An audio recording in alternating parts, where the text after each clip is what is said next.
I, U, E, O, and E, A all share first formant frequencies.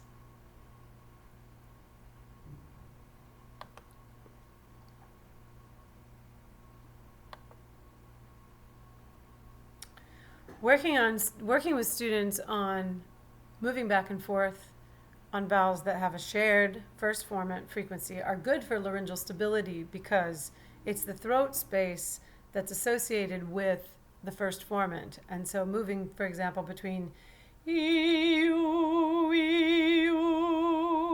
and helping the student feel a similar throat position can often be one of the ways for building laryngeal stability. I'm sure most of you have done at least some exercises with teachers that paired E and U, but you can also experiment with E, A, and E, O. Forward vowels such as E and E help with a retracted tongue, right? If you hear a real swallowed tongue or see the tongue pulled back. And rounded lips help relax the throat. So U, O, and A can all help relax the throat. And we've mentioned they also tend to help lift the soft palate.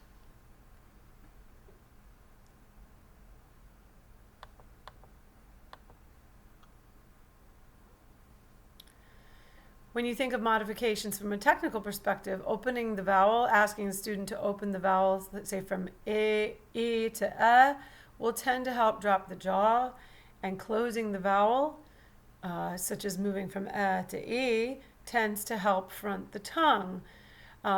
And high notes for trouble singers, we often need the singer to do both of these things simultaneously, front the tongue and drop the jaw, which is not a very natural movement because it seems to imply moving the vowel in opposite directions at the same time. But it is actually quite a good strategy for the high voice, high treble voice.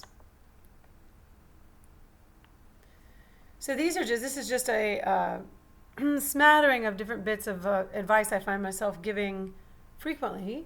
One is that as singers drop the jaw, they often need to be reminded to front the tongue simultaneously. That as people drop the jaw, they almost always drop the tongue back at the same time. This is a very natural coordination and needs to be trained differently so that as a student drops the jaw, the tongue rolls forward a little bit, at least feels like it rolls forward. Also, I often use a concept of what I call hybrid vowels. So that means the front of the mouth, basically the tongue position, is singing one vowel and the throat feels like it's singing another. This is to offset the tendency for close vowels especially to have a very high larynx. And so to do them correctly, vowels like E and U, when we sing them, it often feels like we're doing one vowel with the front and then some kind of open vowel with the back, such as or This gives the throat permission to relax, and it's not actually hard for students to do, but is often hard for them to conceptualize. In terms of finding more pharyngeal space, more palatal lift, sometimes asking for more oo behind the vowel. I'll talk about putting an oo or an o behind the vowel. So this is another kind of hybrid vowel. We almost always in English need to ask for more in the vowel. Is a very low central vowel and it lacks any kind of space or lift. In English as well, just a diction point, the vowel a sometimes doesn't work very well in certain parts of the range, and the substitution usually should not be but should be actually, the open Dr. Prokop uses with her students this idea of California like a Valley Girl ooh versus the East Coast ooh, although actually we kind of make the California sound as well, but it's a nice quick way to introduce students to sort of two different kinds of ooh and help them to differentiate them in their minds. In all of your Romance languages or German, you're going to want a very pure ooh, which is often not in the vocabulary of an English-speaking person, unless they've had some choral background perhaps or another voice teacher. And we've talked about this already, but men generally need to round the lips a little bit in the zona di passaggio. This helps keep the larynx stable and keeps the vowels from spreading and the larynx from chasing up the first formant. And women slightly round ah as it goes into high voice. The vowel should start to head a little towards a very open O.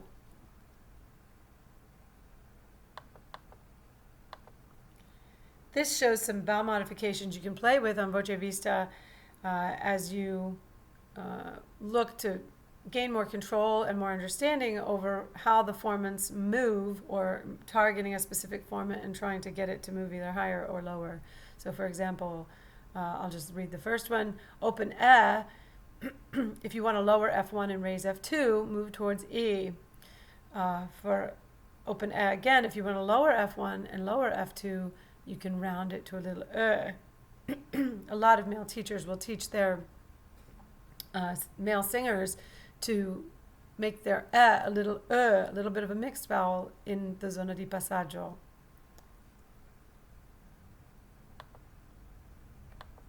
This again just shows a traditional vowel chart in light of first and second formant values.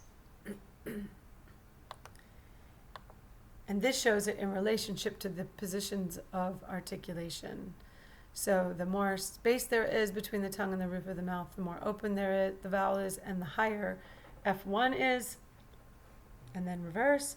And then the more fronted the tongue is, the higher F2 is, and the more central or back the hump of the tongue is, the lower F2 is.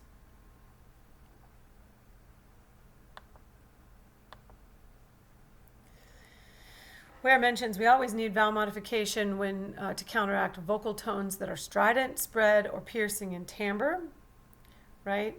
And we learned in our resonance section that singers need to tune the formants of their vocal tracks to the fundamental or overtones of the given pitch. The given pitch is non-negotiable when the composer has told us what pitch to sing in the piece. When we're vocalizing, we can choose what pitches to sing on and what vowels to sing on, but in our repertoire, we'll be told what pitch to sing, and then the vowel is the adjustable part of the equation. Obviously, we can't modify the vowel beyond recognition, but an artful singer can learn to get away with quite a bit of modification without the listener's ear being disturbed. Also, and this goes right to the heart of a lot of issues with treble singers, there's considerable damping of the acoustic energy if F1 is allowed to drop significantly below the fundamental. A little below, fine, but way below is going to really dampen the sound. And this is what happens when treble singers cannot, will not, don't know how to drop the jaw, which is one of the primary ways that we raise that first formant energy to line up with a rising fundamental as the pitch gets higher.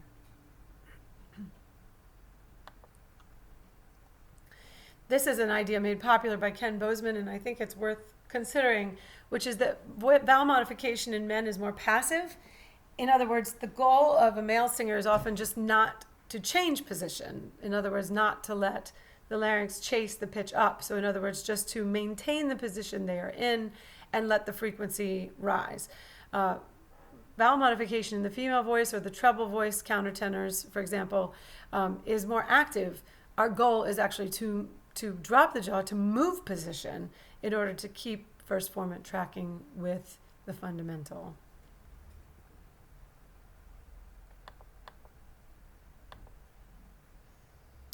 This is just another vowel chart showing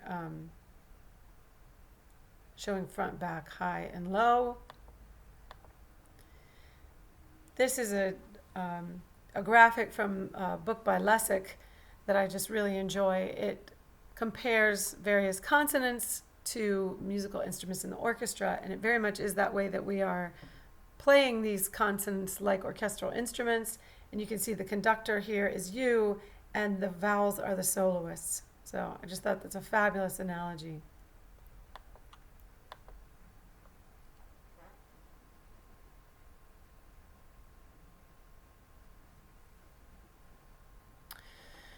So we're always looking for the least amount of muscle energy necessary for a clean, clear consonant. Many students coming out of choral singing particularly often think of more consonant equals more work.